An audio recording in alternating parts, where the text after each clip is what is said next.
Okay, let's continue our dialogue about graphing trig functions with actually graphing some sine functions. Based on what we've already done with exploring the transformations that occur on trig functions and sine functions, we should be able to graph a transformed sine function. So let's give it a shot. Here we have the graph of f of t is equal to -2 sine of 1/3 t. And we are given the task to graph at least two periods of this function. And we want to label each of the quarter points. So we're going to go through like we did before and identify each of the transformations so that we can make sure our graph reflects all those things. So we know that the amplitude is the absolute value of the coefficient to the sine function, so that will be 2. We know that there's a reflection because we have a negative in front of that. And we can figure out the period by taking 2 pi and dividing it by 1/3, which is going to give us 6 pi. Now is where that increment is going to come in because we're going to need it to come up with our x values. Our increment will be 6 pi divided by 4. It's always the period divided by 4. And then we would go ahead and simplify that. So we know that the increment is 3 pi over 2. There is no c value, so there is no phase shift, and there is no vertical shift. So once I have this in mind, then I can go ahead and fill in a table of values using this information. Because there is no phase shift, we are going to begin the graph at x equals 0. Okay, so we're going to go ahead and put that right in the middle because we're going to go forwards and backwards from there. Now, we are going to use the increment to come up with several more x values. We're going to add 3 pi over 2 to that original x value. So 0 plus 3 pi over 2 is going to give us 3 pi over 2. We're going to add 3 pi over 2 to that. So 3 pi over 2 plus 3 pi over 2 is 6 pi over 2, which is 3 pi. We're going to add 3 pi over 2 to that, so that's going to give us 9 pi over 2.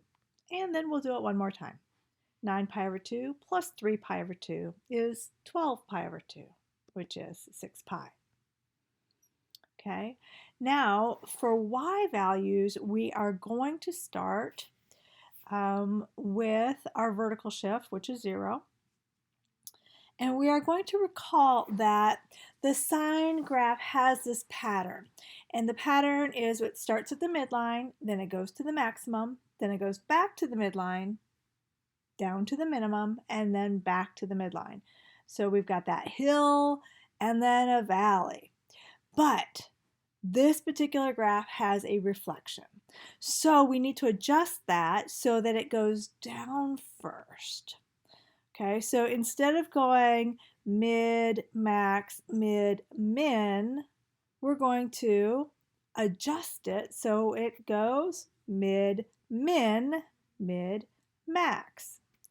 So all of the midlines will be at whatever the vertical shift is. So in this case, our midlines are all 0. Then we will use the amplitude to find our minimum and our maximum. So our minimum will be 2 units down from 0, and our maximum will be 2 units up from 0.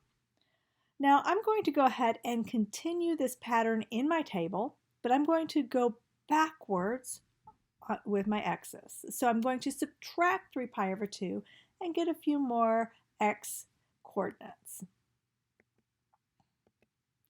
All right, there I go. And you can see that in this particular case, this is not always the case, but in this particular case, they're just the negative forms of what we got before. And we are going to continue our y pattern as well.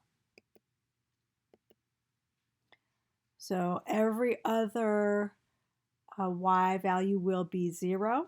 And then the remaining coordinates, y coordinates, will be either +2 or -2, and they're going to alternate.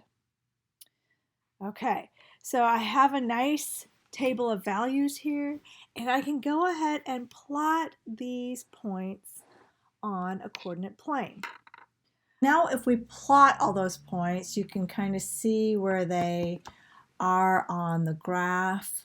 Negative 6 pi 0, negative 9 pi over 2, negative 2, negative 3 pi 0, negative 3 pi over 2, comma 2, 0, 0, 3 pi over 2, negative 2, 3 pi 0, and if we continue, we will end that cycle.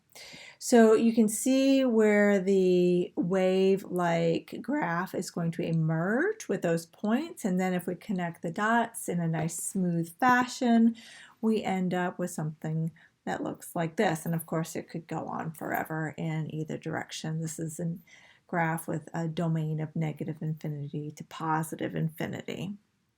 So this is a similar example. This time we have a phase shift going on, but no vertical shift and no reflection.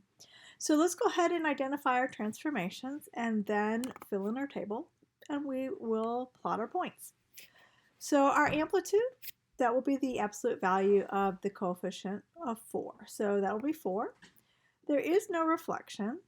Our period will be 2 pi over the coefficient of t, so 2 pi over 1, which is 2 pi.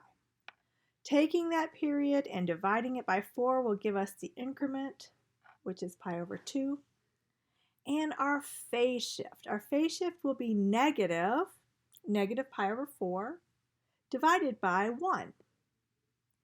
All right, and that's going to give us a positive pi over 4. And then our vertical shift, we don't have one. So let's go ahead and start our table. Now, since we have a phase shift, that will be our very first x value. So we're going to go ahead and put that in our first x value, which is right in the middle, and then we are going to add the increment to get our successive x values. So I'm going to add pi over 2 several times to that pi over 4. Now, when I do that, I want to be thinking about pi over 2 as 2 pi over 4 because that will make it easier to add. Because I'll have 1 pi over 4 plus 2 pi over 4, which is going to give me 3 pi over 4. Add another 2 pi over 4 and I'll get 5 pi over 4. Add another 2 pi over 4, I'll get 7 pi over 4. And one more time, I'll get 9 pi over 4. All right, now remembering our pattern, midline to max, to midline, to minimum, to midline, okay? So all those midlines will be whatever the vertical shift is. So there they are. All of our midlines are at that y value of 0. And then I use my amplitude to add and subtract from that midline to get our maximum and our minimum. Now continuing that pattern backwards, we're going to subtract pi over 2. So remembering we're thinking of pi over 2 as 2 pi over 4. So pi over 4 minus 2 pi over 4 will give us negative pi over 4, and then negative 3 pi over 4, and then negative 5 pi over 4, and last, negative 7 pi over 4.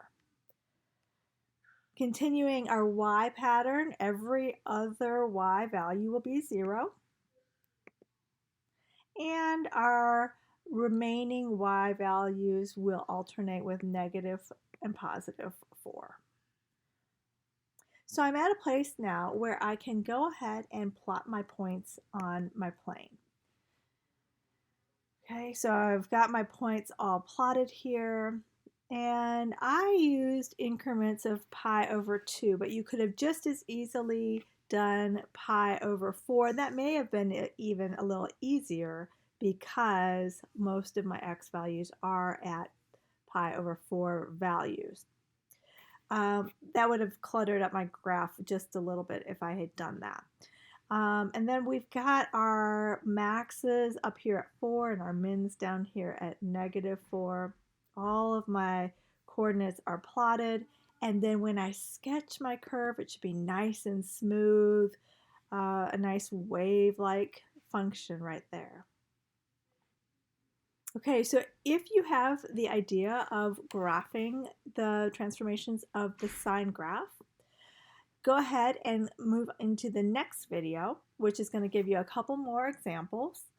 And I would go ahead and try those examples on your own in your notes before you move on, and then go ahead and check them with the video. I'll see you next time.